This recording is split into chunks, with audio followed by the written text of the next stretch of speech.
wa yassir li amri wahlul 'uqdatam min lisani yafqahu qawli. Bagaimana kabarnya teman-teman? Baik semuanya? Insyaallah. Alhamdulillah. Alhamdulillah. baik. Alhamdulillah. Hari ini kita melanjutkan lagi ya Quran Journaling Club-nya. Masya Allah, kemarin sempat eh, break ya, bukan break ya, maksudnya diganti ya, sebelumnya diganti sama penyampaian dari Mbak Guan terkait gimana sih journaling dengan emosi. Kemudian kali ini kita melanjutkan lagi bagaimana Quran journaling dari surat At-Tin, Al-Insyirah, dan Al-Duha, insya Allah. Sebentar, saya izin record dulu ya. Udah di record ya tadi ya. Ya. Kali ini akan disampaikan oleh Mbak sharing jurnal kali ini akan disampaikan oleh Mbak Neni, kemudian Mbak Astrid, dan juga Mbak Ridla, insya Allah. Untuk yang pertama, sebelum memulai sharing kita, marilah kita membaca doa niat belajar dulu, doa belajar mengajar. Bismillahirrahmanirrahim. Nawaitu ta'aluma wa ta'lim wa tadzakkura wa tadhkir wa naf'a wal intifa' wal ifadah wal istifadah wal haq wal hatha ala tamasuki bi kitabillahi wa sunnati rasulih wa du'a'a ila huda wal dalalata ala al khair ibtigha'a wajhillahi wa mardatihi wa qurbihi wa thawabihi subhanahu wa ta'ala. Amin amin ya rabbal alamin. Semoga kegiatan kali ini Allah berikan kelancaran dan Allah berikan kemudahan untuk kita semua untuk menerima eh, pelajaran atau menerima apa sharing-sharing tadaburnya. Kemudian yang pertama, sharing yang pertama akan disampaikan oleh Mbak Ridla. Mbak Ridla, apakah sudah siap? Insya Allah sudah. Suara saya dengar ya, Alhamdulillah. Mbak? Iya, kedengeran Mbak. Alhamdulillah. Lagi hujan soalnya di sini. Insya Allah. Mbak Ridla di mana rumahnya ya? Di Tangerang. Oh iya, iya. Di Ya. Tangerang lagi hujan ya. Iya, di Serang juga lagi hujan juga. Oh ya. Ya, monggo Mbak Ridla. Oke, Bismillahirrahmanirrahim. Terima kasih Mbak Uri atas kesempatannya. Assalamualaikum warahmatullahi wabarakatuh. Selamat sore teman-teman semuanya. Semoga selalu dalam keadaan sehat, dalam keadaan nikmat iman dan Islam, dan juga selalu dalam limpahan rahmat Allah. Dalam sore ini saya Ridla diberikan amanah ya untuk sharing terkait tadabbur surat Atin, yaitu salah satu golongan surat Makkiyah ya di dalam Al-Quran. Kita mulai aja. Bismillah. Nah, ya, dalam surat ini saya coba bagi dalam 3 checkpoint. Yang pertama itu adalah sumpah Allah di ayat 1-3, di mana sumpah Allah ini yang menegaskan terkait manusia dan konsekuensinya, yaitu di ayat 4-6.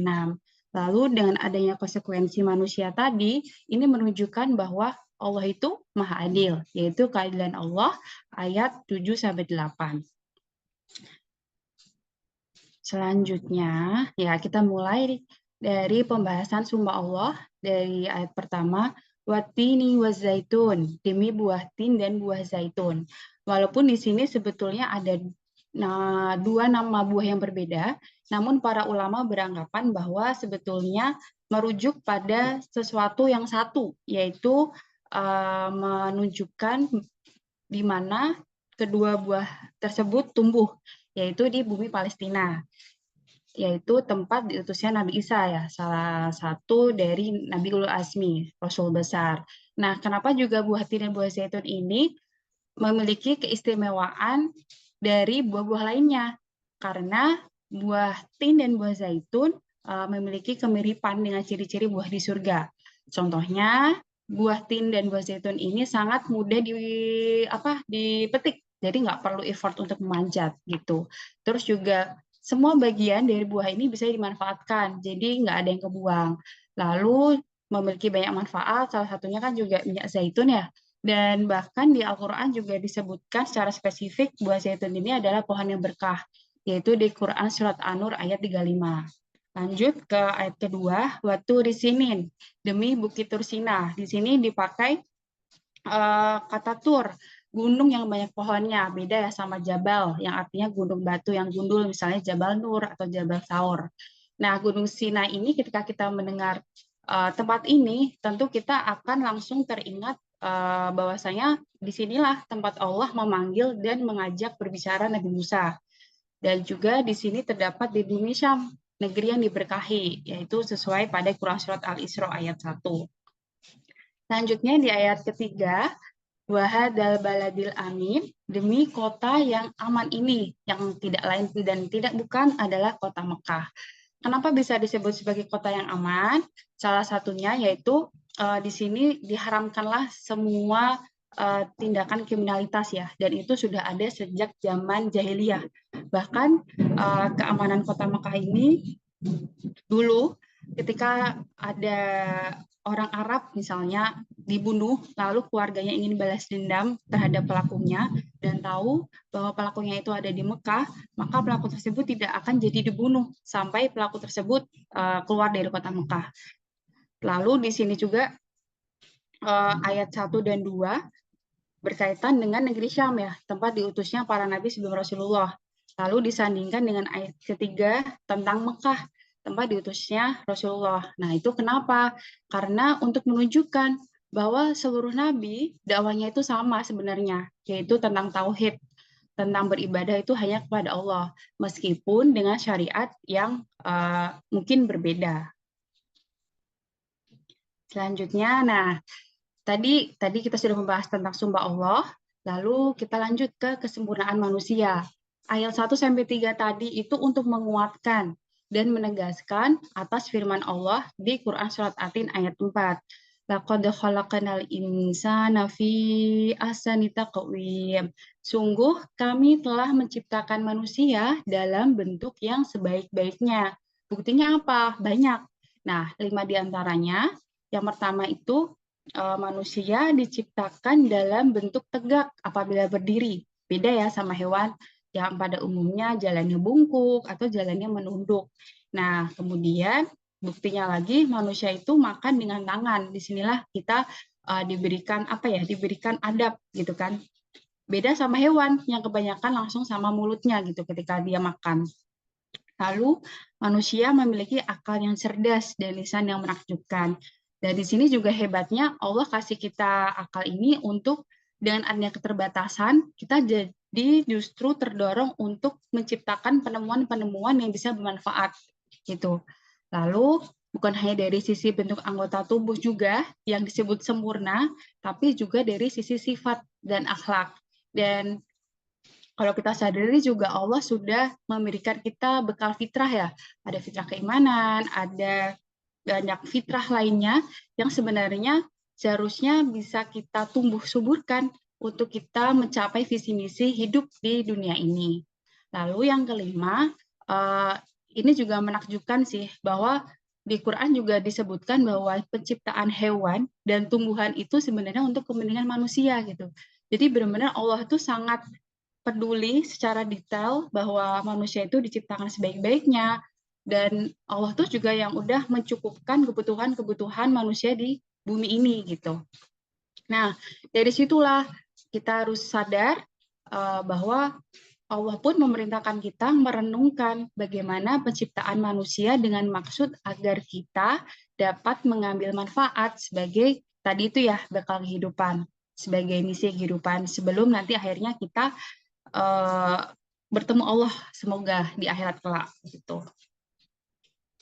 Selanjutnya, nah dengan adanya kesempurnaan tadi kita ada konsekuensi pilihan manusia yaitu di ayat kelima summa radadnahu asfala safilin.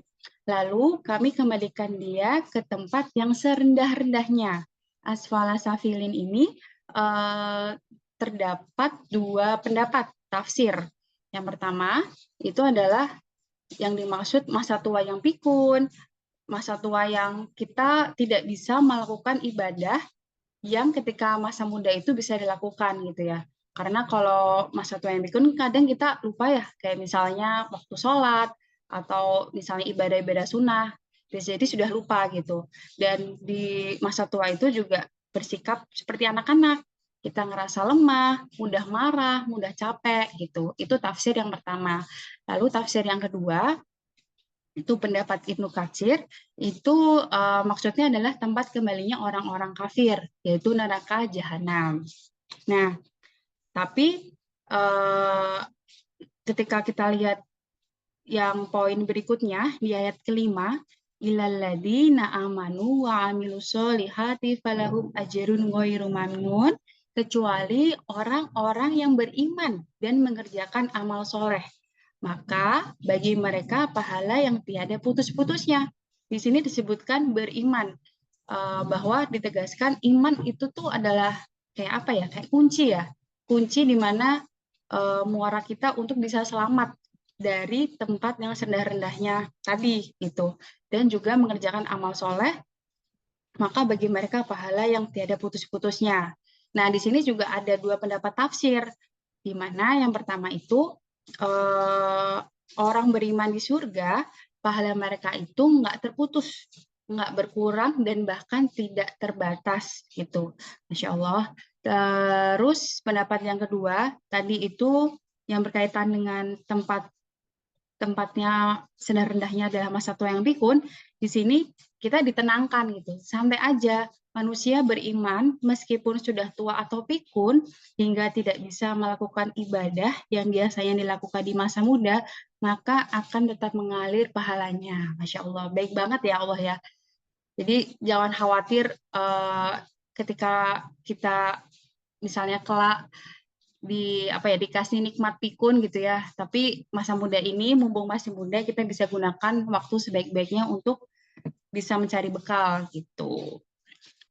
Selanjutnya, nah karena tadi kan ada konsekuensi pilihan ya antara baik dan buruk, antara amal baik dan amal buruk. Jadi disinilah kita lihat keadilan Allah di ayat ke-7. Fama buka ba'du biddin. Maka apa yang menyebabkan kamu menustakan hari pembalasan sesudah adanya keterangan-keterangan itu. Nah, di sini saya highlight kata ganti kaf. Ada dua pendapat, itu berarti Nabi Muhammad, yang mana artinya, maka apa yang membuat mereka menustakan engkau, wahai Muhammad, setelah semua penjelasan. Padahal sudah banyak dalil yang jelas, hujah dari Allah, itu pendapat yang pertama. Pendapat yang kedua, itu kaf ini dimaknai kembali kepada makna orang kafir. Jadi bisa disebutkan bahwasanya maka apa yang membuat engkau wahai manusia menustakan agama hanya hari kebangkitan setelah penjelasan ini semua gitu. Dan ini sebenarnya bukan pertanyaan untuk dijawab ya, tapi untuk penegasan ketetapan gitu di ayat ke-8, yaitu alaihissallah ubi ahkamil hakimin. Bukankah Allah hakim yang seadil-adilnya? Dan al-hakimin ini bisa kembali kepada dua sifat. Al-hukmu, yaitu hukumannya yang paling adil, dan al-hikmah, hakim yang paling hikmah. Paling adil salah satunya misalnya ketika kita misalnya dizolimi oleh orang, kita santai aja. Karena insya Allah nanti di hari kebangkitan, Allah yang akan mempersilahkan kita, kalau misalnya ibaratnya kita mau minta pertanggungjawaban terhadap orang yang menzalimi kita. Terus hakim yang paling hikmah di sini adalah Allah itu yang paling tahu gitu. Allah yang paling tahu apa misalnya pahala dan dosa yang kita perbuat. Jadi menurut saya sendiri sih di sini disadari bahwa ketika kita melakukan sesuatu itu fokusnya ke kira-kira pendapat Allah itu gimana ya dengan adanya perbuatan saya gitu, bukan fokus pada pendapat orang lain gitu, tapi pendapat Allah terhadap perbuatan saya gitu. Itu nah kemudian langsung ke apa saja yang bisa kita kita ambil hikmahnya, kita maknai dari surat ini. Bagi saya pribadi, dari keindahan makna surat ini, poin yang bisa kita highlight itu adalah tentang betapa pentingnya muhasabah diri gitu.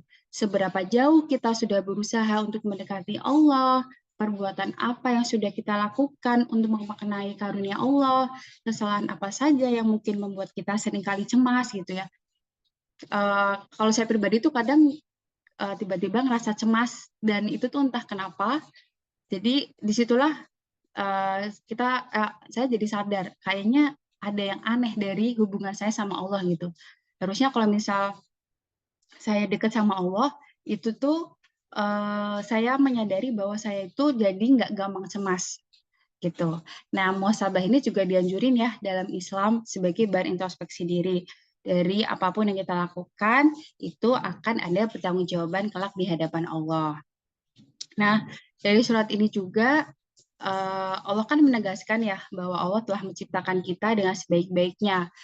Dan ini menjadi penyadaran tersendiri bahwa nggak ada alasan untuk kita tidak bersyukur atas penciptaannya yang sebaik-baiknya tadi itu. Bahkan mungkin kadang kita ada di momen sulit banget nih buat bersyukur gitu ya. Coba mungkin kita bisa lihat lagi di dalam diri kita, uh, sesimpel organ tubuh kita, mata, hati, paru-paru, jantung, segala bentuk fisik kita, terus juga ditambah bekal hati, kita bisa bernafas, kita bisa melihat dan mendengar, kita masih diberikan iman dan Islam, kita bisa beribadah, kita bisa berkumpul di sini di sore ini, itu semoga jadi bahan kita untuk mendahulukan syukur kepada Allah gitu. Nah, selain itu kan kita juga telah diberikan bekal fitrah ya. Bekal fitrah yang terinstal dalam diri kita. Kita juga ditegaskan apa sih visi misi hidup kita, diberikan banyak kenikmatan dari Allah, salah satunya fisik dan akal sehat. Semoga ini bisa menjadi perenungan dan dorongan untuk bisa memanfaatkan itu semua dalam hal kebaikan sebagai bekal bertemu dengan Allah kelak gitu ya. Karena ya itu cita-cita yang apa ya, cita-cita tertinggi kita gitu ya. Nanti di surga bisa ketemu sama Allah, kita bisa kumpul bareng. Amin. Nah, terus kita juga harus ingat ya dari surat ini bahwa setiap diri kita itu udah diciptakan secara sempurna menurut Allah. Maka kita tidak boleh merasa insecure. Misalnya kita ada perbedaan pencapaian nih sama orang lain, atau kita merasa nggak berdaya karena dia bisa, kita kok nggak bisa. Kita harus yakin bahwa setiap diri kita itu adalah unik dan punya potensi masing-masing. Jadi baiknya kita bisa fokus pada visi misi hidup kita aja. Dan yang terakhir, dengan kita sadar bahwa Allah yang sudah memberikan kenikmatan ini semua, kita bisa sesuatu juga karena Allah. Kita itu sebenarnya makhluk yang lemah, sangat bergantung kepada Allah gitu ya. Merupakan pengingat bagi kita supaya kita tidak ada rasa sombong atas diri ini. Apalagi terkait hal-hal yang sifatnya duniawi. Semoga Allah selalu jaga hati kita, jaga diri kita untuk terus mengingat bahwa semua akan ada pertanggungjawaban dan perhitungan yang kelak. Gitu. Amin. Terima kasih Mbak Ridla atas Ya, sharing surat At-Tinnya. Kita lanjut lagi ya Mbak. Sharing selanjutnya surat Al-Insyirah yang akan disampaikan oleh Mbak Astrid. Assalamualaikum Mbak Astrid.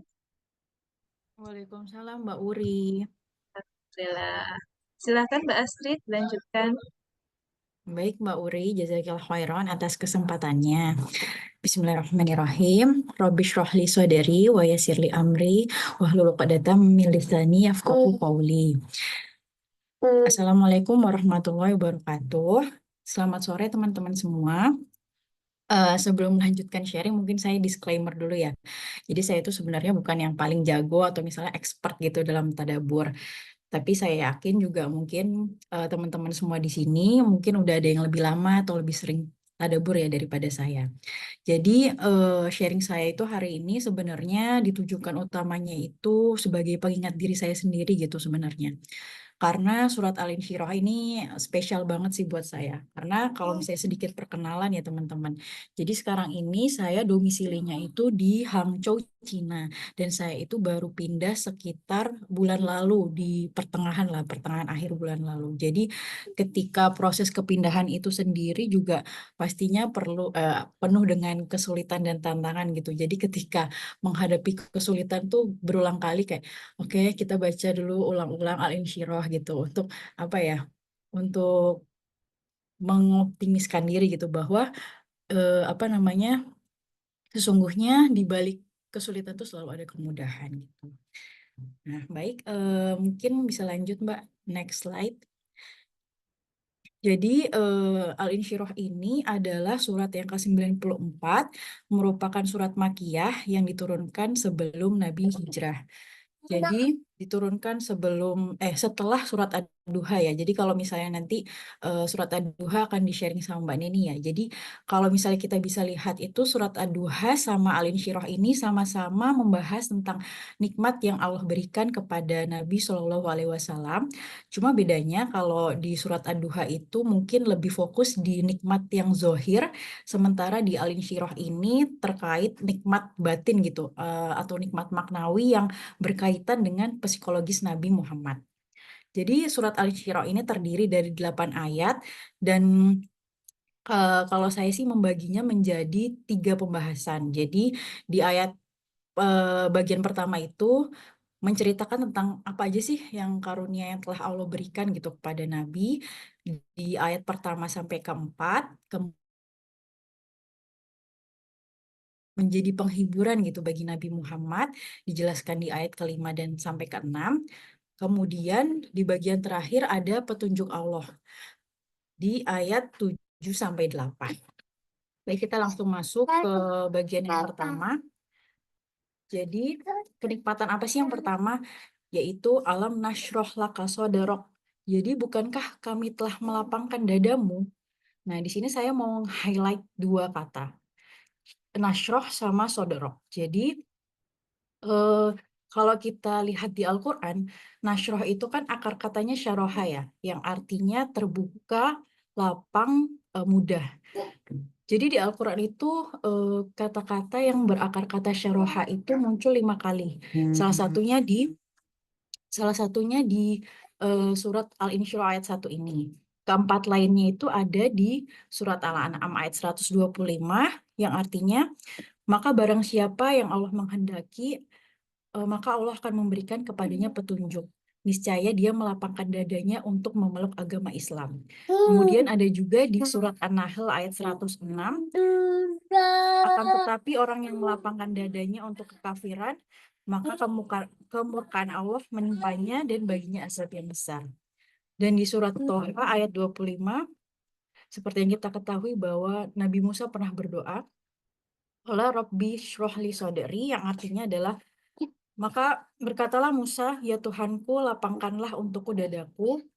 Kemudian juga di surat Az-Zumar ayat 22, maka apakah orang-orang yang dibukakan Allah hatinya untuk menerima agama Islam, lalu ia mendapat cahaya dari Tuhannya, sama dengan orang yang membatu hatinya. Jadi kita bisa lihat dari kelima ayat ini bahwa syaroha itu selalu disandingkan dengan soderok gitu. Jadi selalu disandingkan dengan dada. Jadi lapangan dada itu ternyata emang nikmat yang luar biasa gitu. Karena ketika dada kita tidak lapang dengan Islam,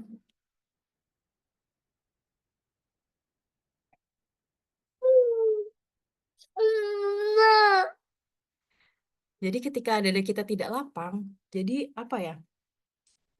Cahaya Islam, cahaya Allah gitu akan sulit gitu masuk ke dada kita. Dan bahkan bagi orang dengan dadanya sempit itu bisa tertimpa merasa kesusahan dan tertimpa azab dan kemurkaan Allah. Jadi kenapa sih dada yang lapang itu merupakan nikmat gitu? Ya.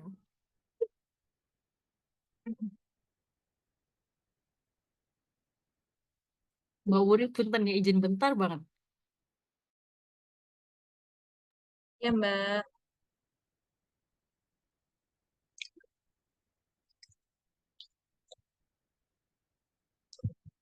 Kita tunggu sebentar ya, teman.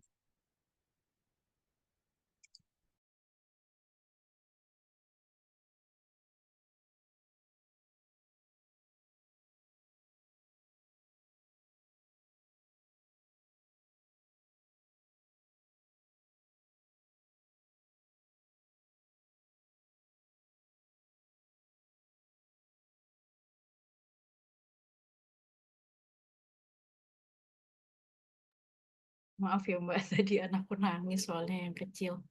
Baik, kembali lagi. Jadi, kenapa sih dada yang lapang itu merupakan nikmat gitu? Karena kita balik lagi ya ke doa Nabi Musa. Jadi, Nabi Musa itu kan berdoa ya. Mungkin tadi Mbak Uri sama aku juga udah sempet sebelum memulai itu kita baca doa itu gitu ya. Jadi, Robbi shrahli sodari wa yassirli amri. Jadi, ternyata yang diminta pertama itu adalah kelapangan dada dulu gitu sebelum kemudahan urusan gitu kan. Jadi dari sini kita belajar bahwa ternyata kelapa syarat datangnya kemudahan gitu kan. Karena kenapa? Karena kalau misalnya ketika kita dadanya lapang, kita tuh bisa fokus gitu sama kemudahan, bukan fokus sama kesulitan gitu kan. Jadi sedikit cerita waktu eh, ngurus visa ya, visa ke Cina.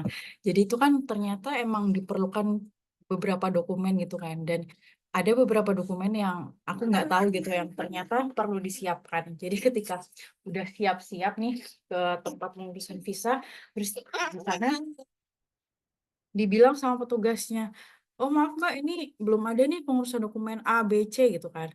Dan ternyata pas aku cek, wah ternyata ini pengurusan dokumennya itu nggak sebentar gitu kan, harus lewat, misalnya harus, waktu itu harus legalisasi buku nikah gitu kan. Jadi ternyata itu harus ke KUA dulu, harus ke Kementerian Agama, harus ke Kemenkumham, terus kayak, aduh kok kayak ribet banget gitu kan. Terus jadi kayak mikir, aduh kalau misalnya, dan waktu itu mungkin dadaku sempit banget ya, jadi kayak aku langsung, aduh gimana nih, padahal waktu itu kondisinya udah beli tiket kan, dan takut nggak kekejar gitu kan, jadi harus reschedule tiket atau kayak langsung, aduh gimana nih, kayak langsung fokus gitu sama kesulitan. Padahal sebenarnya banyak loh kemudahan kemudahan yang Allah hadirkan gitu kalau misalnya ketika dada kita lapang gitu. Jadi ketika dada kita lapang tuh langsung kayak, oh ternyata sekarang itu kalau misalnya ngurus tuh ternyata misalnya kayak tinggal ke awal langsung jadi gitu kan. Terus ternyata juga sekarang misalnya ngurus ke Kemenkumham bisa online gitu. Jadi kita tinggal datang gitu. Ternyata apa ya, dengan dada yang lapang itu membuat kita tuh lebih apa ya,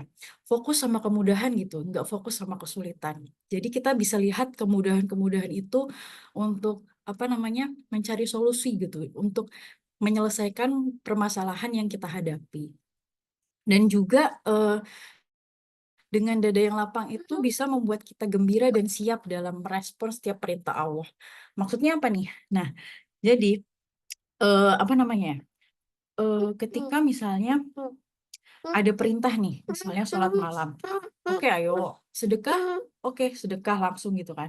Tapi kalau misalnya dada kita sempit, coba misalnya eh, disuruh sholat malam misalnya, kayak khawatir, bingung, gundah gitu kan. Misalnya kayak, harus khawatir nanti kalau misalnya aku sholat malam nanti malah nanti gimana, nanti malah kesiangan. Ya. Hmm. Nanti malah kesiangan nih, nanti sholat subuhnya malah ketinggalan gitu kan.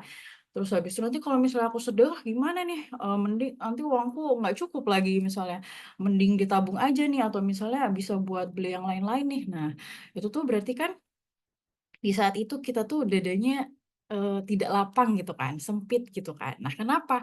Ya antara lain karena penuh dengan kekhawatiran, bingung, gundah gitu kan.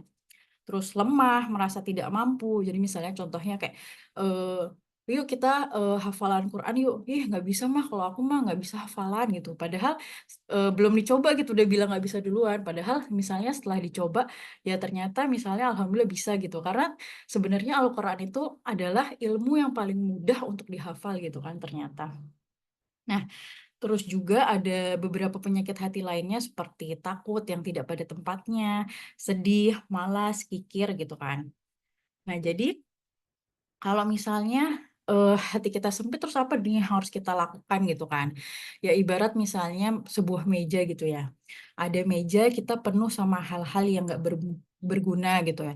Hal-hal yang nggak bermanfaat gitu. Maka kita tuh harus apa ya? Perlu menghilangkan, mengeluarkan, membersihkan hal-hal tersebut agar apa? Agar kita bisa mengisi hati kita dengan hal-hal yang bermanfaat gitu untuk kita.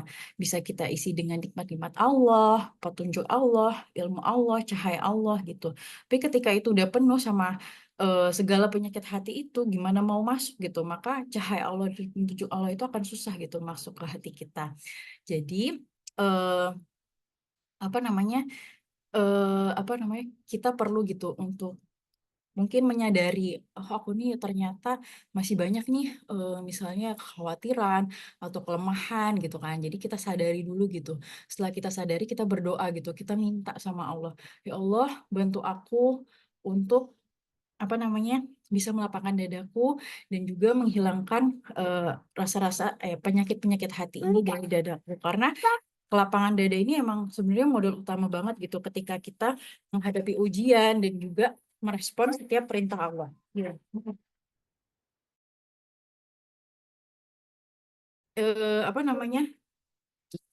Lapangan dada ini juga sangat bermanfaat untuk Nabi gitu. Karena kan seperti yang kita ketahui, dakwah Nabi ini kan sangat berat ya. Jadi, yes. Iya, iya. Dakwah Nabi ini kan sangat berat. Jadi kelapangan dada ini adalah modal utama gitu. Jadi lanjut Mbak ke slide selanjutnya. Dan kenikmatan yang kedua adalah dan kami telah menurunkan beban darimu yang memberatkan punggungmu. Jadi di sini ada 3 pendapat terkait yang dimaksud dengan wisro. Jadi ada pendapat pertama itu adalah dosa umat Nabi Muhammad. Jadi karena Rasulullah itu begitu sayangnya ya sama kita umatnya. Jadi ketika umatnya itu berdosa gitu, Rasul itu merasa berdosa gitu. Sayang. Iya. Nah, terus habis itu juga beban dakwah. Jadi seperti yang kita ketahui bahwa Nabi itu setelah mendapat ya, perintah dakwah itu tidak pernah berhenti gitu kan. Jadi Nabi itu yang seperti kita ketahui bahwa awalnya itu mendapat julukan Al-Amin gitu kan. Tapi setelah berdakwah, beliau dikatai penyihir, terus pendusta gitu kan. Gimana nggak berat gitu kan untuk seorang Nabi yang memiliki akhlak mulia gitu kan. Dan kalau misalnya beban dakwah itu tidak diringankan sama Allah, mungkin mungkin akan berat gitu kan bagi Nabi.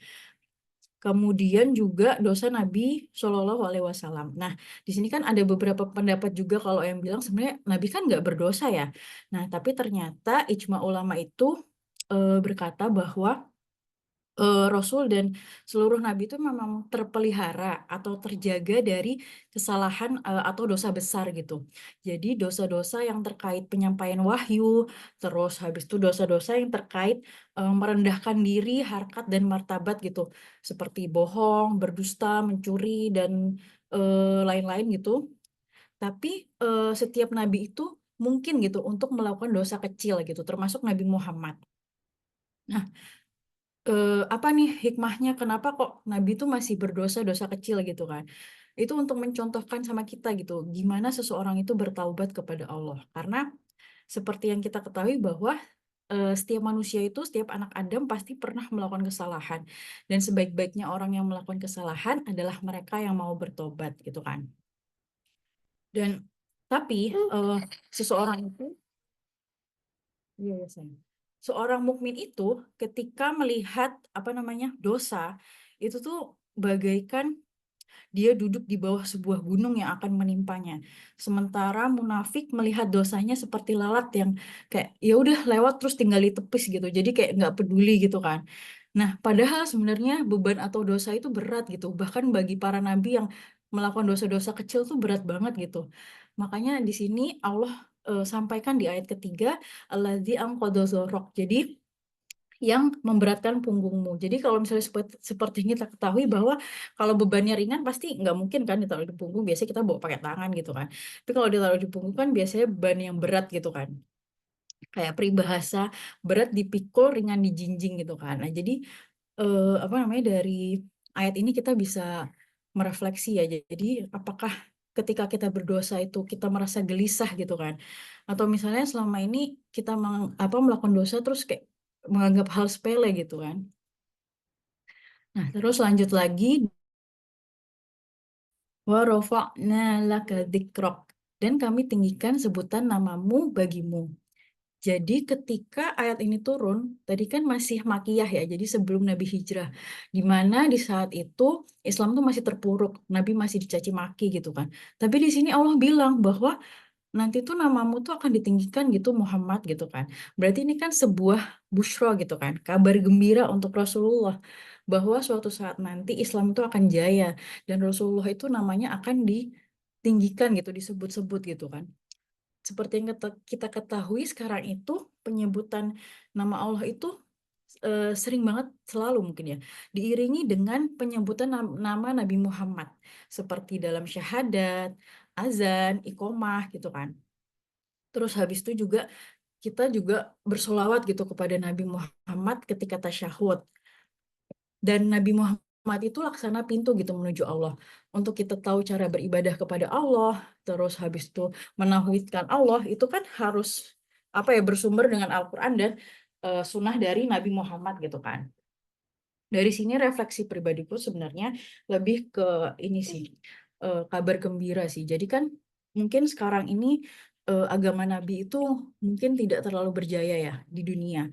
Tapi Allah itu pasti berjanji bahwa agama yang dibawa Nabi itu Islam, yaitu Islam pasti akan menang dan berjaya dengan atau tanpa kita. Tapi kalau misalnya kita tidak terlibat, lalu untuk apa gitu kita hadir di dunia ini gitu kan. Nah, lanjut lagi ke bagian yang kedua, yaitu tentang janji Allah. Jadi di bagian kedua ini ada di ayat kelima sama 6. Fa inna ma'al usri yusra. Inna ma'al usri yusra. Jadi artinya maka sesungguhnya bersama kesulitan ada kemudahan. Sesungguhnya bersama kesulitan ada kemudahan. Nah, di dua ayat ini tuh terdapat 5 penekanan gitu. Yang pertama, Allah buka dengan inna, yang artinya sesungguhnya. Kemudian Allah ulang ayat tersebut gitu.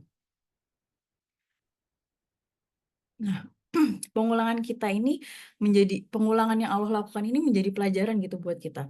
Bahwa kita tuh harus sering mengulang-ulang ini ya karena untuk membangun keyakinan gitu dalam diri kita. Karena ya kita tuh sering banget pasti dibisik-bisikin setan gitu kan. Jadi kadang ya mungkin seperti aku gitu. Jadi kadang kalau nemu kesulitan terus kayak langsung aduh kayak desperate, kayak merasa ini paling sulit banget gitu kan. Padahal sebenarnya inna ma'al usri yusra gitu kan. Inna ma'al usri yusra gitu. Jadi sebenarnya kesulitan itu selalu dibarengi dengan kemudahan gitu, dua kemudahan. Kenapa? Karena bisa kita lihat di sini kalau kesulitan itu di al-usri, jadi dia pakai alif lam gitu kan. Jadi itu merupakan makrifah atau tertentu gitu. Jadi al-usri yang di ayat kelima sama yang di ayat keenam itu merujuk pada kesulitan yang sama. Jadi cuma satu gitu kan kesulitannya. Sementara yusron atau kemudahan itu berbentuk nakhiroh atau tidak tertentu. Jadi dia nggak ada alif lamnya di situ kan. Jadi ternyata yusron di ayat kelima sama di ayat keenam itu merupakan kemudahan yang berbeda. Jadi kita bisa lihat bahwa oh ternyata satu kesulitan itu diapit dengan dua kemudahan gitu kan. Jadi ketika ada satu kesulitan datang, maka akan dibersamai dengan dua kemudahan gitu yang datang. Jadi satu kesulitan itu tidak akan bisa mengalahkan dua kemudahan. Kemudian juga Allah itu menyebutkan yusron itu menggunakan tanwin. Itu tuh untuk pengagungan gitu. Jadi di balik kesulitan ada kemudahan yang luar biasa. Dan juga Allah gandengkan al-usri dan yusron itu dengan kata gandeng ma'a, yang artinya bersama. Jadi datangnya itu bersama-sama gitu, bukan kesulitan datang dulu terus baru kemudahan datang kemudian enggak, tapi bersama-sama gitu. Jadi di sini kita bisa mempelajari, mengambil refleksi mungkin ya. Jadi sebenarnya kemudahan dan kesulitan itu datang bersama-sama. Tapi mungkin kadang ketika kemudahan itu datang, kita tuh nggak sadar gitu kan. Kenapa? Karena dada kita tuh nggak lapang. Jadi ya kita tuh harus lapang dulu gitu dadanya. Ketika dada kita lapang, bahkan mungkin nggak ada yang sulit gitu di dunia. jangan lupa bahwa ada 2 kemudahan yang akan datang membersamainya. Dan hal ini membuat kita, husnuzon gitu sama Allah. Bahwa optimis, bahwa, selalu ada kemudahan kok di setiap kesulitan yang kita hadapi gitu. Dan juga kita harus selalu mengulang-ulang janji Allah ini, agar kita tidak tertipu janji setan. Dan di bagian yang terakhir dari, surat Al-Insyirah ini adalah mengenai petunjuk Allah gitu. Jadi di ayat ke-7, "Fa'idza faragta fansab."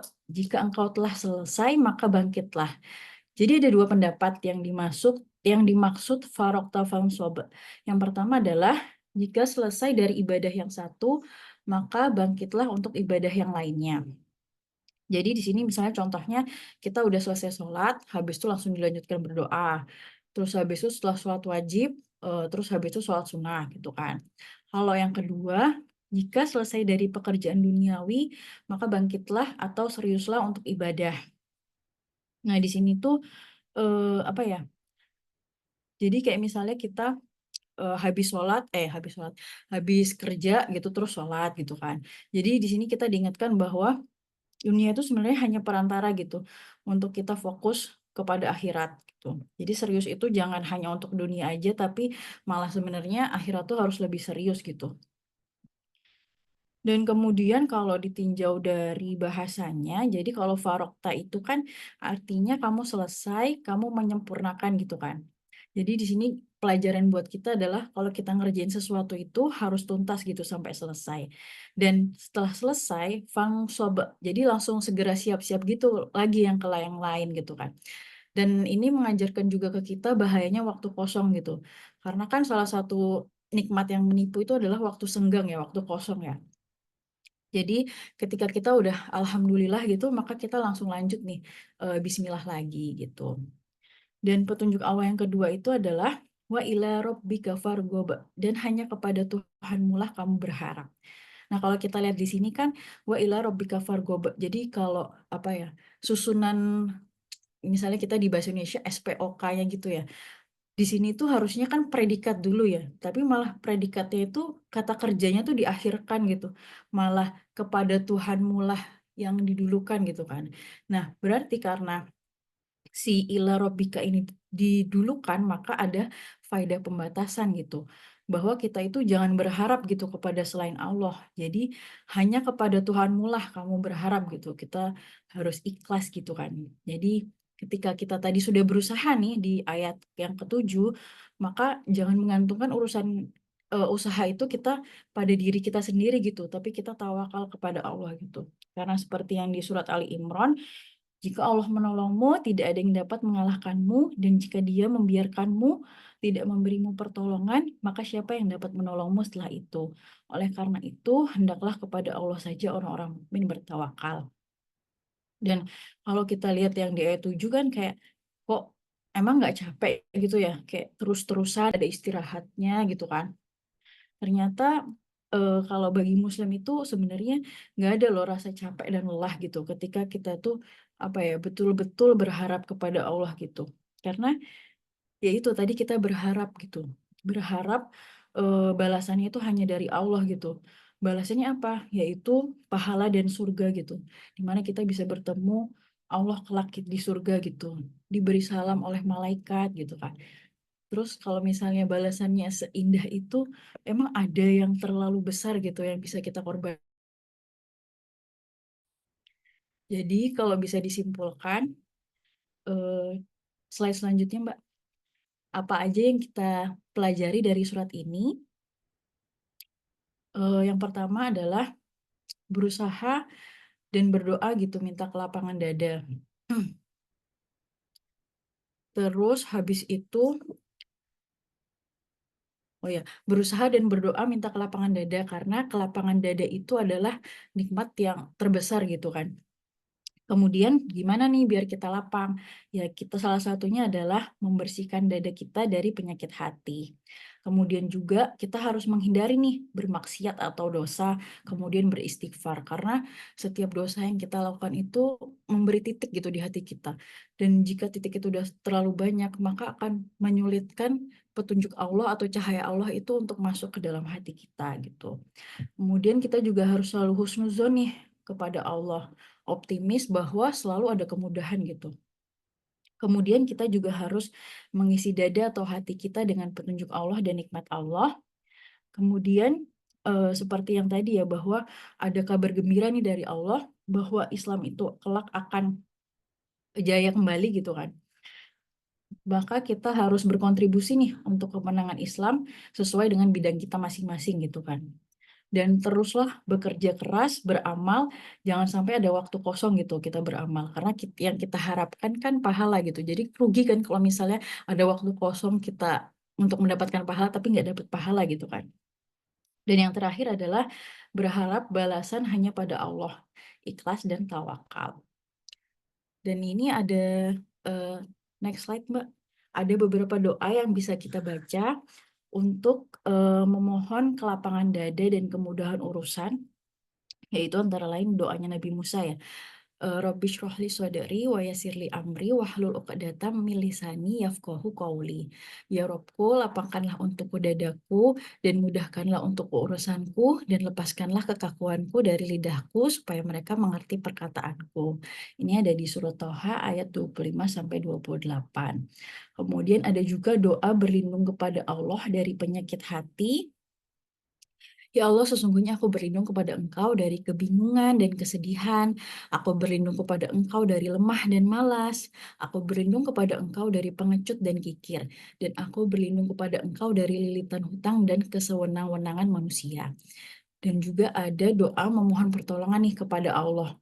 Wahai Rob yang maha hidup, wahai Rob yang berdiri sendiri, tidak butuh segala sesuatu, dengan rahmat-Mu aku meminta pertolongan, perbaikilah segala urusanku, dan jangan serahkan kepadaku meski sekejap mata sekalipun tanpa mendapat pertolongan darimu. Ya, mungkin sekian dari saya. Mohon maaf apabila ada kesalahan dalam penyampaian sharing tadabbur kali ini. Saya kembalikan ke Mbak Wuri. Assalamualaikum. Salam. Terima kasih Mbak Astrid. Masya Allah. Suka juga quote-nya yang tadi ya. Kalau udah Alhamdulillah, langsung dimulai dengan Bismillah lagi. Untuk itu, selanjutnya sharing ketiga akan disampaikan oleh Mbak Neni. Mbak Neni, apakah sudah hadir? Sudah, Mbak. Alhamdulillah. Silahkan Mbak Neni. Bismillahirrahmanirrahim. Assalamualaikum warahmatullahi wabarakatuh. Perkenalkan teman-teman, saya Neni. Saya ibu rumah tangga dengan 3 orang anak. Insya Allah hari ini saya akan belajar bersama teman-teman untuk mentadaburi surat Ad-Duha. Saya mulai saja ya. Untuk surat Ad-Duha ini saya bagi menjadi 3 bagian. Yang pertama dahsyatnya syafaat Rasulullah itu di ayat 1 sampai dengan 5. Kemudian dahsyatnya pertolongan Allah di ayat 6 sampai dengan 8. Dan 3 karunia dan 3 perintah Allah itu di ayat 9 sampai dengan 11. Mohon maaf, qadarullah lagi batuk, jadi izin off cam. Untuk asbabun nuzulnya, tema surat Ad-Duha ini perlindungan Allah kepada nabinya, dalam hal ini kepada Rasulullah Muhammad SAW. Kemudian untuk surah Ad-Duha ini, dari asbabun nuzulnya, sumpah ini memberikan urgensi waktu yang penuh cahaya dan mengenai perkara Nabi Muhammad SAW, serta berkenaan dengan tertundanya wahyu atau tidak turunnya wahyu kepada Rasulullah dalam beberapa hari membuat Rasulullah sedih karena salah satu bukti tertinggi Rasulullah sebagai nabi adalah mendapatkan wahyu Al-Qur'an. Ada beberapa pendapat yang saya dapat ditadaburi dari asbabun nuzul ini. Jadi untuk surat Ad-Duha ini asbabun nuzulnya ada yang mengatakan bahwa karena tertundanya wahyu datang ke Rasulullah itu karena Rasulullah memang sedang sakit 2 sampai 3 hari. Kemudian setelah itu menurut dari Jundub bin Sufyan, Rasulullah pernah mengalami sakit sehingga beliau tidak bisa bangun untuk salat malam selama 2 atau 3 hari. Maka seorang wanita mendatangi beliau dan berkata, "Wahai Muhammad, sungguh aku berharap setanmu telah meninggalkanmu, sebab aku tidak lagi melihatnya bersamamu sejak 2 malam atau 3 malam." Jadi wahyu yang diturunkan itu tertunda karena malaikat Jibril tidak mendatangi Rasulullah. Ada pendapat lain dari Imam Abu Amr al-Uzai telah meriwayatkan dari Ismail bin Abdullah bin Abul Mujahil al-Makhzumi dari Ali bin Abdullah bin Abbas dari ayahnya mengatakan bahwa ditampakkan kepada Rasulullah apa yang bakal dibukakan buat umatnya sesudah ia tiada, pembendaharaan demi pembendaharaan, maka beliau merasa senang dengan hal tersebut. Kemudian ada riwayat lainnya, kalau dari saya tadaburi dari Ustadz Muhammad ya, Dr. Muhammad Yahya itu karena di dalam rumahnya, di dalam kamarnya ada bangkai seekor anak anjing gitu. Jadi kalau misalnya ada bangkai seekor anak anjing memang tidak dapat didatangi oleh malaikat. Tetapi untuk pendapat terkuatnya itu yang sumpah ini, yang tidak turunnya wahyu kepada Rasulullah, yang membuat dalam beberapa hari yang membuat Rasulullah itu merasa sedih. Lanjut, Mbak.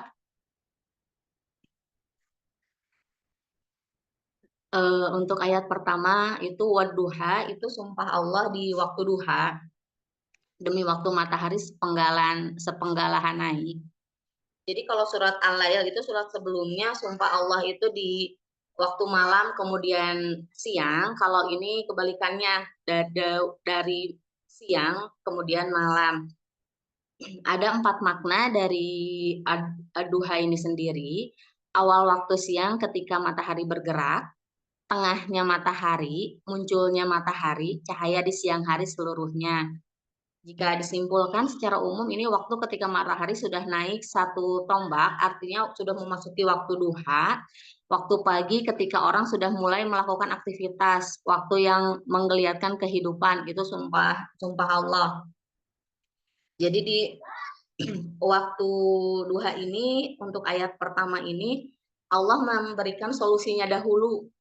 Kemudian masuk ke ayat kedua, walaili idza saja, itu dan demi malam apabila telah sunyi atau gelap. Maknanya ketika malam mulai muncul, ketika malam gelap gulita, ketika malam sudah tinggi, ketika malam telah hilang, ketika seluruh makhluk diam di malam itu. Maksudnya gambaran tidak turunnya wahyu kepada Rasulullah Shallallahu Alaihi Wasallam, caci maki orang-orang Quraisy, caci maki istri Abu Lahab, kritik orang Quraisy digambarkan oleh Allah kepada Rasulullah itu sebagai masalah yang cukup berat dengan gambaran malam yang gelap gulita.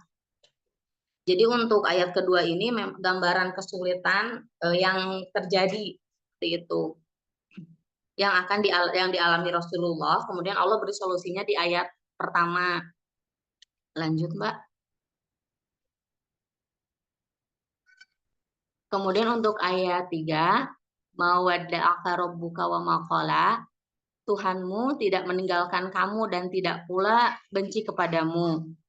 Ma di sini dimaknai dengan tidaklah. Ini salah satu huruf nafi. Jika menggunakan huruf nafi merupakan penegasan yang paling kuat. Kemudian wadda'aka, untuk wadda'aka ini ternyata menurut Dr. Muhammad Yahya di dalam tadaburnya itu disebutkan bahwa ini seperti perpisahan orang yang tidak akan bertemu lagi, seperti itu. Jadi digambarkan bahwa Rasulullah itu tidak akan bertemu lagi dengan malaikat Jibril, yang membuat Rasulullah itu sedih karena tidak turunnya wahyu. Tetapi Allah bantah dengan Allah mengatakan, Allah tidak meninggalkanmu seperti orang yang hendak meninggalkan untuk selama-lamanya. Allah juga tidak memutus wahyu kepadamu dan membencimu sebagaimana dikira oleh sebagian orang kafir. Dan kamu rasakan. Dan ini menunjukkan bahwa Al-Quran berasal dari Allah, bukan dari Rasulullah. Jadi tidak datangnya wahyu ini pun menunjukkan bahwa Al-Quran itu buatan Allah, benar-benar buatan Allah, bukan buatan Rasulullah, bukan buatan manusia lainnya. Karena ketika tidak munculnya wahyu, itu tidak tersampaikan lagi ayat-ayat Al-Qurannya. Untuk ayat keempat, dan sesungguhnya hari kemudian itu lebih baik bagimu daripada yang sekarang. Walal akhiratu, dan sungguh akhirat, ini berbicara tentang akhirat, khairun, jauh lebih baik, laka, ini ditujukan kepada Rasulullah Muhammad Shallallahu Alaihi Wasallam. Al-ula, ini ditunjukkan untuk dunia.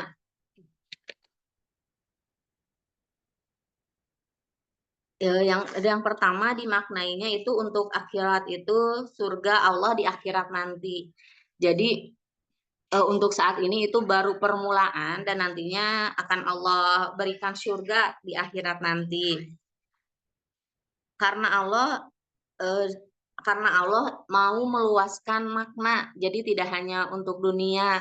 Allah berbicara tentang jika kita ada musibah di dunia, tidak ada musibah di dunia ini yang tidak Allah berikan solusinya, dan negeri akhirat lebih baik dari negeri di dunia.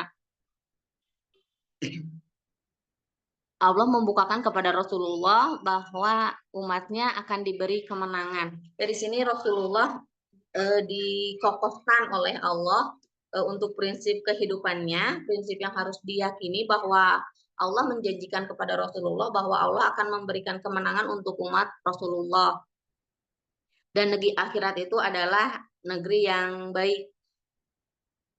Jadi kalau sesedih-sedihnya kita itu tidak seperti Rasulullah yang kesedihannya sangat-sangat berat, dan kita harus yakin kalau Allah akan mengokohkan kita, Allah akan membukakan kepada kita, kepada Nabi Muhammad, dan Allah membukakan kepada Nabi Muhammad bahwa umatnya akan diberi kemenangan, kebahagiaan, yaitu surga. Ayat ke-5, Mbak.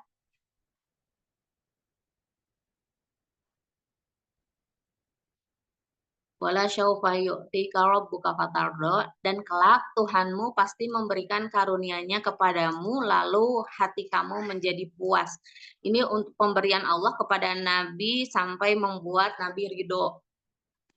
Wala syaufa itu sungguh-sungguh, yu'tika, Allah akan memberikan di masa yang akan datang, Robnya fatardo, sampai engkau ridho, sampai Nabi ridho, sampai kuat, sampai tidak ada lagi keinginan, saking ikhlasnya dan senang, seperti itu.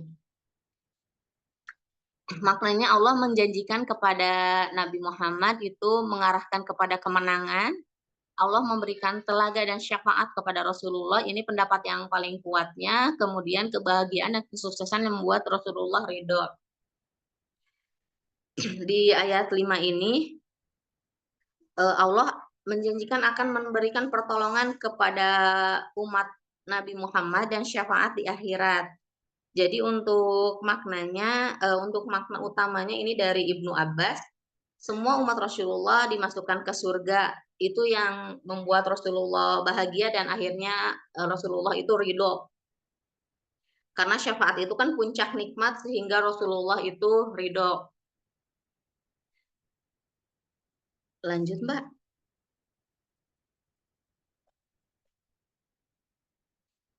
Untuk ayat 6-nya, bukankah dia mendapatimu sebagai seorang yatim lalu dia melindungimu? Untuk ini masuk ke dahsyatnya pertolongan Allah. Ini tentang realisasi waktu duha, bagaimana Allah mengusir kegelapan. Fa'awa itu perlindungan atau melindungi. Cara Allah memberikan perlindungan kepada Rasulullah sangat menakjubkan. Yang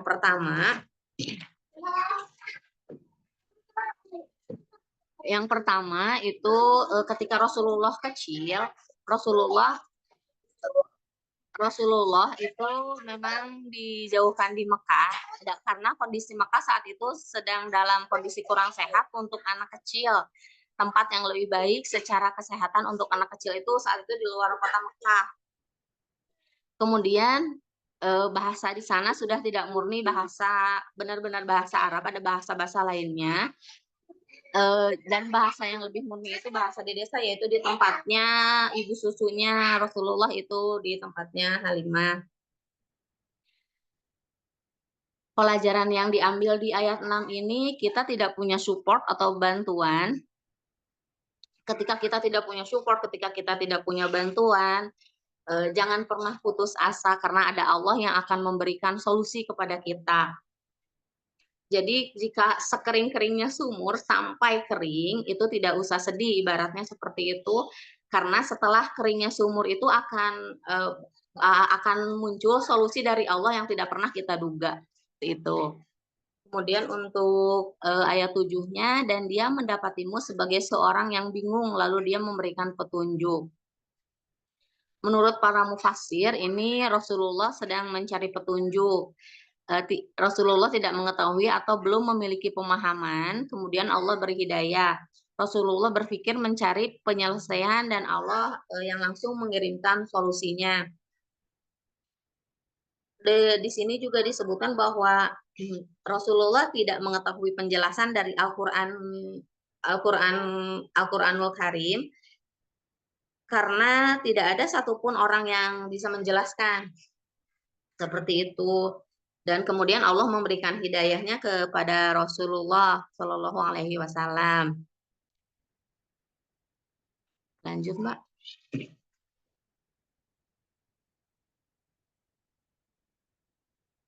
Dan dia mendapatimu sebagai seorang yang kekurangan, lalu dia memberikan kecukupan. Dan Allah mendapatimu membutuhkan sesuatu, wajadaka ailan. Akar katanya ini iyal, yaitu keluarga, orang yang kesusahan, orang yang miskin, terbebani beban keluarga, beban yang berat secara ekonomi. Fa'alna, maka Allah menjadikan kamu tidak mempunyai kebutuhan. Allah kemudian menjadikan Rasulullah mampu dengan kemampuan finansialnya, membebaskan dari kebutuhannya. Bukanlah disebut kekayaan itu dengan banyaknya harta, tetapi disebut kaya itu adalah kaya hatinya. Allah mengayakan Rasulullah dengan memberikannya wahyu, memberikannya kemenangan kepada Rasulullah yang tidak Rasulullah sangka-sangka. Lanjut, Mbak. 3 karunia dan 3 perintah. Untuk karunia ini sebenarnya ada di ayat 6, 7, dan 8. 3 perintah itu ada di ayat ini 9, 10, dan 11.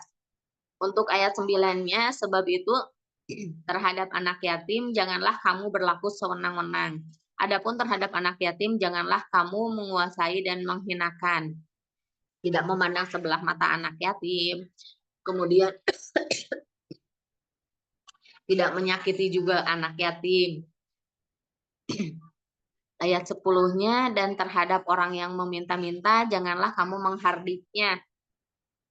Dan adapun terhadap anak, orang-orang yang meminta-minta, baik itu meminta harta, meminta hidayah, meminta perlindungan, itu kita tidak menghardiknya. Jika ada orang yang bertanya tentang agama, jawab dengan lembut, tidak menghardik. Orang yang ahli agama wajib menjawab jika ada yang bertanya seperti itu. Lanjut, Mbak.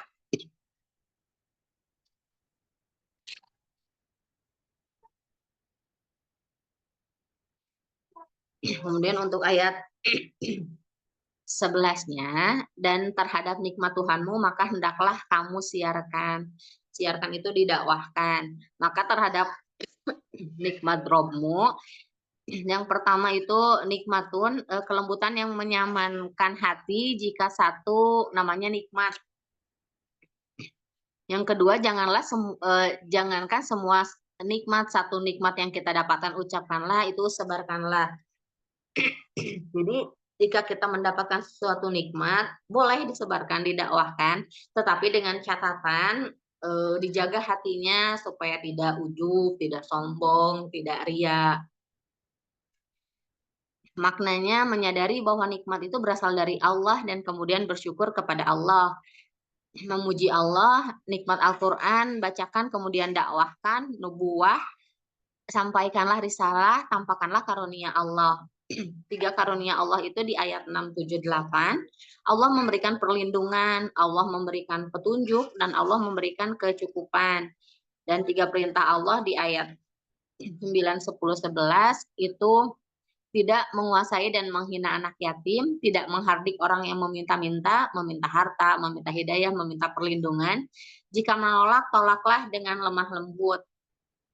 Siarkan atau dakwahkanlah nikmat Allah. Lanjut, Mbak. Untuk refleksinya, kemarin pas saya dengarkan dari tadaburnya Dr. Muhammad Yahya, itu jika kita dalam keadaan sulit, bahkan tidak sulit sekalipun, tetapi kita ingin menenangkan diri, bangunlah, ambil wudhu, kemudian laksanakanlah sholat duha minimal itu 2 rakaat. Dan jika bisa dirutinkan. Kemudian jadikanlah akhirat sebagai orientasi dan cita-cita kita. Yang ketiga, memuliakan anak yatim. Yang keempatnya, bersyukur atas segala nikmat yang Allah berikan. Nikmat sekecil apapun itu, bersyukur dengan rasa syukur tertinggi kita, gitu. Karena bisa jadi itulah yang terbaik untuk kita dari Allah, gitu. Takdir Allah itu akan selalu baik. Yang kelima, menjaga perasaan orang lain, tidak menyakiti orang lain.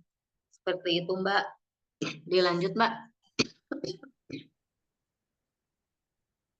Insight yang saya dapatkan itu Allah menggambarkan solusinya itu cahaya. Untuk menggambarkan cahaya itu datangnya dari atas. Solusi dari apapun yang kita hadapi di dunia ini, carilah cahaya dari langit, yaitu dari Allah. Meminta petunjuk Allah, karena begitu mendapatkan cahaya, di sana kita bisa bergerak, di sana kita mendapatkan solusinya, dan kita mendapatkan sesuatu apa yang harus kita lakukan gitu atas izin Allah. Kemudian ada kata-kata yang saya garis bawahi juga, segelap apapun kehidupan kita, selalu ada waktu duha yang akan menghilangkan seluruh kegelapan itu. Jadi tidak usah khawatir dengan segala sesuatu yang terjadi dalam diri kita, segala baik itu yang baik yang buruk, ujian Allah gitu. Allah pasti akan memberikan solusinya kepada kita gitu. Asalkan kita ikhtiar, berdoa, dan tawakal. Karena untuk urusan hasil itu menjadi urusan Allah. Wallahu a'lam bishawab. Sudah, Mbak. Terima kasih, teman-teman. Ya, terima kasih Mbak Neni atas pemaparannya, dan Mbak Astrid juga Mbak Ridla. Kemudian untuk munasabahnya tadi kita sudah mendengar pemaparan dari surat At-Tin, Al-Insyirah, dan Al-Duha. Nah, munasabah dari surat Al-Insyirah dan At-Tin adalah di surat At-Tin, ini harusnya. Di surat At-Tin, Allah itu menyebutkan keadaan manusia yang paling sempurna secara fisik dan akhlak, dan paling mulia di alam semesta. Sedangkan di surat Al-Insyirah, Allah menyebutkan keadaan manusia dan balasan mereka untuk jatuh masuk ke dalam neraka jika mereka memusuhi Rasulullah, atau masuk surga jika mereka beriman kepada beliau dan beramal soleh. Sedangkan kaitan antara surat Al-Duha dan Al-Insyirah ternyata sangat erat sekali, bahkan Tawus dan Umar ibnu Abdul Aziz pernah berkata bahwa dua surat ini adalah satu. Kan ternyata ada yang membaca kedua surat ini sekaligus dalam satu rakaat dan tidak memisahkannya dengan basmalah. Tetapi ada juga pendapat lain dan yang mutawatir berpendapat bahwa masing-masing surat ini berdiri sendiri, namun memiliki hubungan yang sangat erat kaitannya, karena masing-masing menerangkan nikmat ilahi dan mewajibkan kita untuk mensyukurinya. Seperti tadi sudah disebutkan sama Mbak Astrid ya, kalau nggak salah. Oke, jazakumullah khairan kasiron Mbak Astrid, Mbak Neni, dan Mbak Ridla atas pemaparannya. Mungkin ada teman-teman yang mau sharing terkait pemaparan hari ini. Masya Allah, ini apa Mbak Ridla, dada yang lapang itu nikmat banget ya, Masya Allah, benar banget ya Mbak ya, ketika kita sudah lapang dadanya, insya Allah kita ini ya makin clear gitu kan ya, permasalahan-permasalahan yang kita hadapi itu kita makin apa ya, makin pandangan kita itu akan ini ya terang seperti itu kan ya, kemudian sehingga kita mampu menghadapi tantangan permasalahan itu dengan baik. Kemudian ada lagi nih dari Mbak Firdausa Adinta, nikmat yang seperti apa yang bisa kita siarkan atau dakwahkan Lalu bagaimana cara menjaga hati dari sombong dan riya saat menyiarkannya? Kemudian menyiarkan nikmat ini apakah tidak akan menimbulkan ain? Mungkin Mbak Neni ya,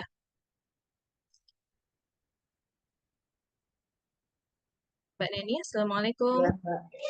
Ya, mungkin bisa Iya. menanggapi pertanyaan dari Mbak Firda. Bagaimana? Izin menjawab ya Mbak, Ya, kalau mungkin. misalnya kurang ditambahkan aja. Untuk nikmat itu kan maksudnya nikmat dari Allah itu banyak gitu. Dari hal-hal kecil pun ada nikmat mata, nikmat telinga, nikmat hidung, nikmat tubuh kita, apa yang kita gunakan, apa yang kita pakai gitu.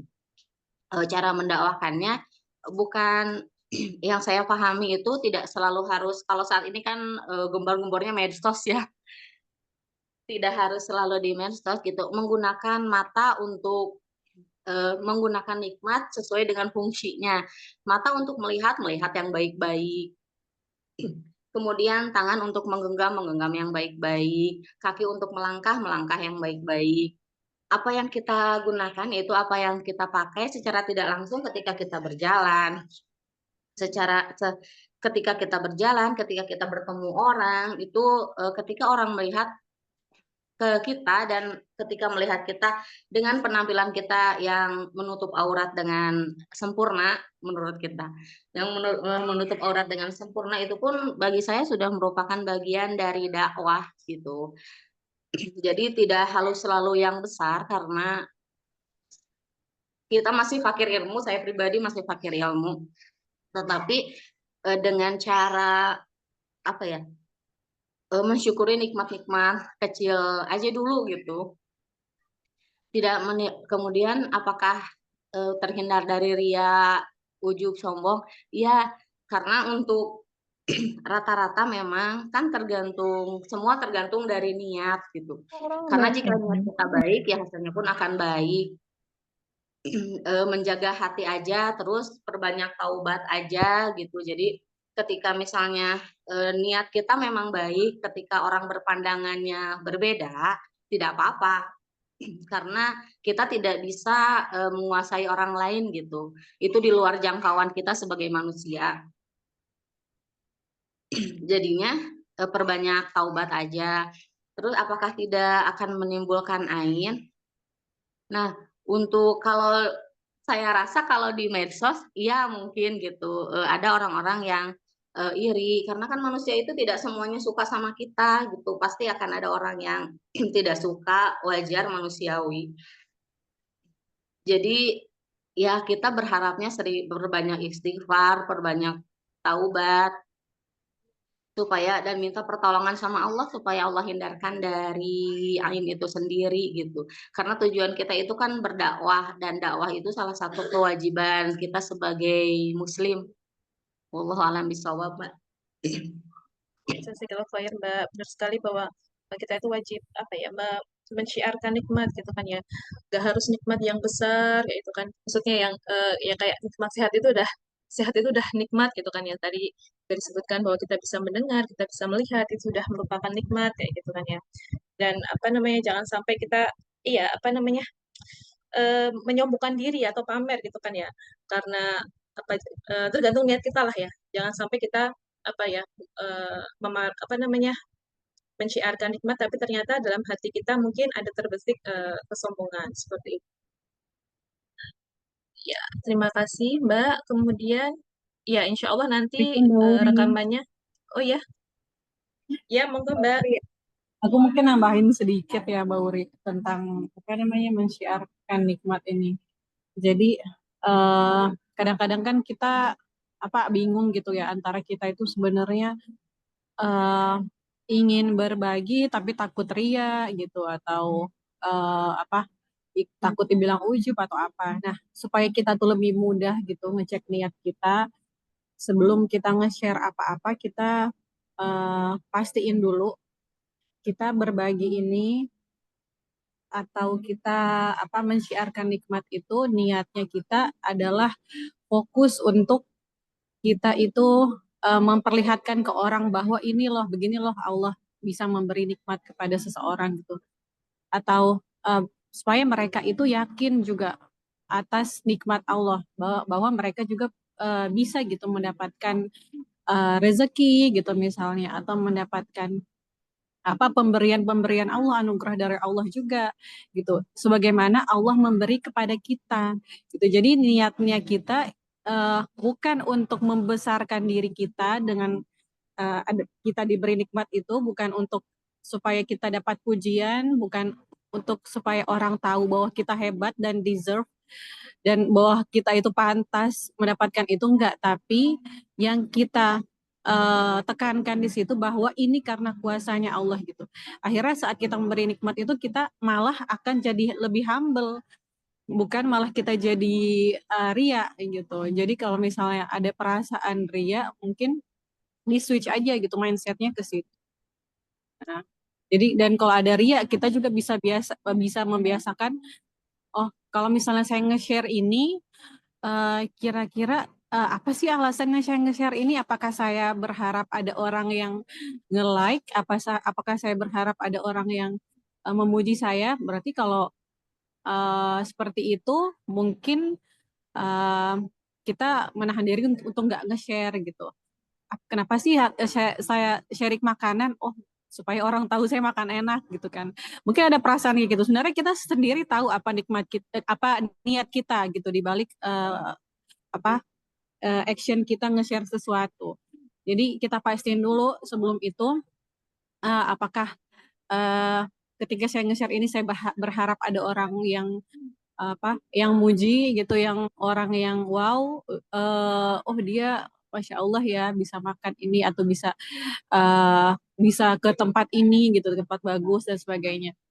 Nah, terus kita pastiin juga dengan saya nge-share ini apakah orang lain dapat manfaat gitu dari apa yang saya sharekan ini, apakah mereka akan dapat sesuatu yang yang berguna atau cuma malah bisa membuat mereka iri gitu.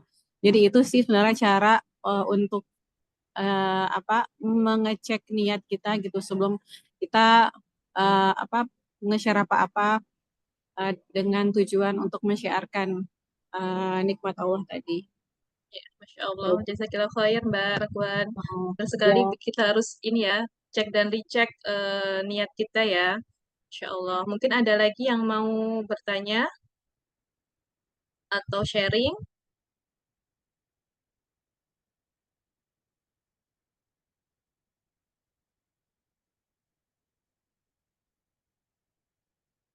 Kalau tidak ada, apakah dicukupkan saja Mbak? Iya.